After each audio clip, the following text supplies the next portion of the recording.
everyone, welcome to another incredible infrared video. I just got back from Washington DC and it was rainy and ugly and I lost all hope. But then around St. Louis it was very clear and I noticed the Mississippi River. And boy, I was able to capture some incredible footage and long distance too. Have a look at this footage, folks, and let me know what you think, because it is simply incredible.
GPS app says we're at an altitude of about 32,940 feet. And here's roughly what the view looks like, except notice I am at about 23 miles in Google Earth. We have to go much higher to get the equivalent view to the flat Earth that we're seeing. So it's simply incredible. Now we're gonna use Google Earth and pan around and measure a few distances just to get a feel for what's out there. The distance to Lake Michigan seems to be over 300 miles. And we'll measure a few other points here to Lake Superior from that particular position, about 560, close to 600, 730 to the other side. And I'm going to zoom out here to see how far it is to Hudson Bay, because I'm tantalized by whether I'm seeing Hudson Bay or not. And that's 1,200 miles to the shore, and across it, so I'm going to measure a few spots here, and then I'm going to go to the other side here in a little bit, and you'll see it's close to 1,700 miles, which is incredible, folks. I don't know. Maybe I'm losing my mind or something, you know, this infrared is messing me up, but I get the feeling I'm seeing so far, you know. Other people see different things, maybe, you know, I'm delusional. I don't know. But anyway, have a look at this footage, because what you're about to see is simply incredible. And we'll do some analysis too, and we'll compare the flat Earth to the globe model, and we'll note a few differences. So make sure you watch till the end, because there's some great footage coming up. And by the way, thanks to all that have subscribed. Make sure, you know, if you like this video, click like and make sure you subscribe, because it helps me out. So thanks everybody.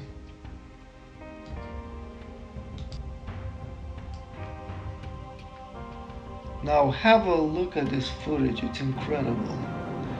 Here we are looking again towards Lake Michigan. That's another river that flows in the Mississippi. And look at that. This is incredible. Lake Michigan, Lake Winnebago, Green Bay. Unbelievable distances here, folks. Unbelievable. Keep watching. Now the main dark river there, that's Mississippi. Now we're starting to pan a little bit north. There's some haze on the window. It was scratched or something. It was very annoying. You'll see me moving the camera around once in a while to try to avoid that haze. Look at that clarity. Wow. See, I've increased contrast in Adobe Premiere. Incredible. Look at that river. That's the Mississippi. And then that's Quincy, Illinois, right there. Incredible contrast here, folks. Look at that. Wow. Man. I'm using a Sony AX53 camera with a 950 nanometer infrared filter. The zoom capability is about 30x.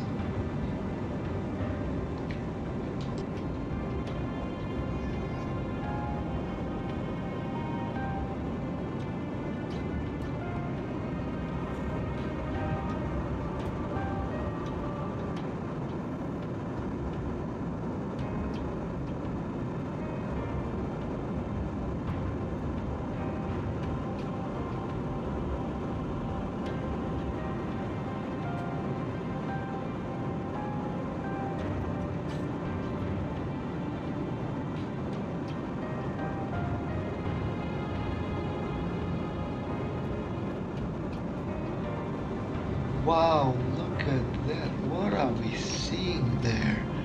I'm gonna try to grab some images and clear them up.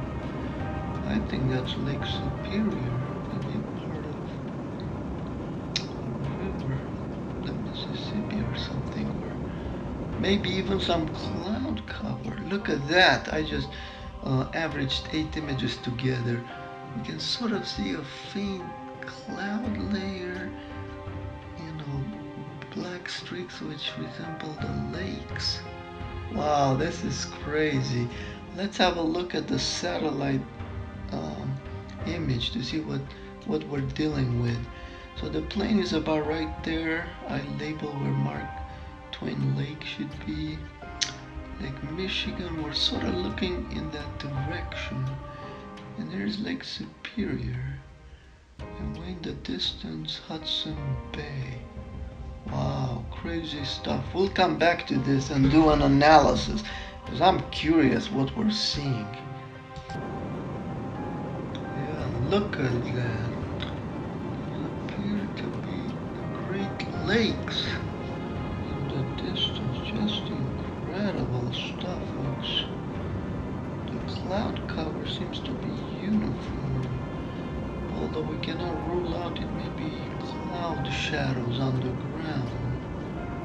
I'll have to do an analysis later, but there's the Mississippi. Simply incredible imagery here, folks.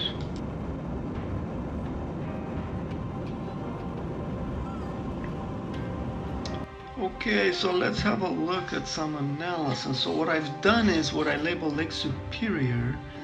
I took those distances and calculated the look down angle, 0.6 degrees and 0.5. So now I had about a 0.1 degree scale to work with, and I replicated that upwards.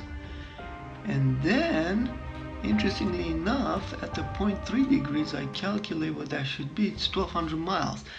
And it corresponds with, the edge, the shore of Hudson Bay, which is simply incredible, folks. And then the 1700 corresponds with the other side of it. That just blew me away. Are we really seeing Hudson Bay? Wow, I'm not ready to make that kind of claim. I'm almost hesitant to even make the claim I'm seeing 1200 miles, because it is simply incredible. Here's how far we're seeing, folks, if that's what we're seeing. So the scale was based on the 600 mile and 740 mile distance across Lake Superior, and I got the scale. And then it seems to correspond with the 1200 mile at the southern shore of Hudson Bay, which is simply incredible, folks. Simply incredible. Here's the globe view for some perspective. Look at that, man. This is incredible. If we're seeing that far, wow. Simply wow, you know? Anyway, let's continue with a few more clips.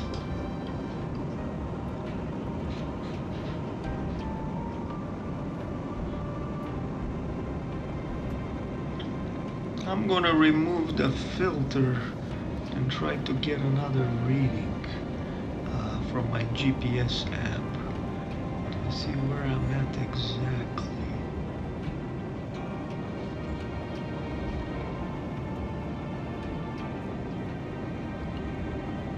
Look at that haze outside the window.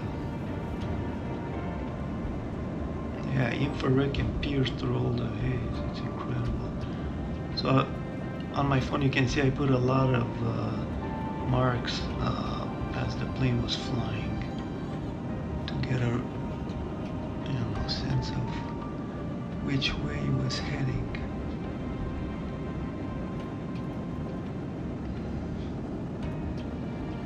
There, it just updated. I was waiting for it to update. You have to hold those cell phones close to the window to pick up the signals. Otherwise it doesn't work. I'm dorking around here with the phone. And then I'll start the GPS app. That's just Google Maps right there.